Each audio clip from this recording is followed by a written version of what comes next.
As we reported earlier in the program, a congressional subcommittee held hearings on legislation that would pay reparations for slavery.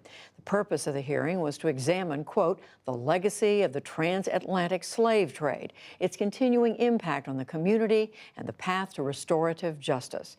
Sarah Blake is a novelist who's been thinking about reparations and why past attempts have failed.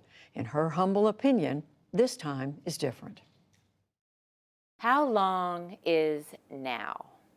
This question, graffitied high above my head on a blank wall near my apartment in Berlin, greeted me daily years ago.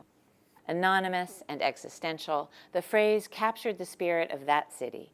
But I've been thinking about it more and more lately, trying to make sense of what feels like a historical moment here. A moment when this country appears to be acknowledging a through line between our past and our present in a way I've never seen. I've spent the past 8 years writing a multi-generational family novel that tries to understand why, as William Faulkner wrote and President Obama reminded us, the past isn't dead, it isn't even past. And I began to see how family memory is made of half-truths that become false myth, which echoes how this country's memory works as well. Its history passed down as an open secret, half-told. The myth? Slavery is over. The past is past. The truth? Its consequences live on, ensuring that who we are and who we were have always been twin faces in our country's mirror. A mirror African Americans have held up to the country for years, but a mirror which the collective white imagination has avoided until now.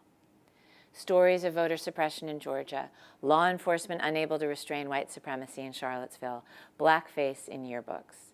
If you are looking for social justice, the system is broken. Or maybe broken open for all at last to see.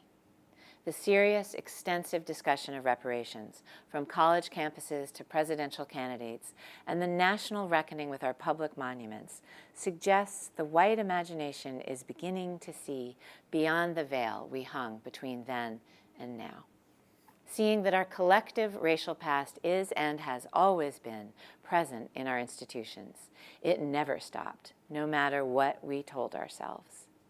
How long, indeed, is now? If we agree that policy change is only possible when collective imaginations shift, then it is fitting that the talk of reparations now recalls the enormous shift asked of the country's imagination during Reconstruction. And the questions asked 150 years ago, who are we and who do we want to be as a country, are questions we are asking again. But what if this time we look at the truth in the mirror and break now from then, making a truer now? One that doesn't forget the past, but confronts, acknowledges, reconstructs, and so we can hope repairs. Novelist Sarah Blake.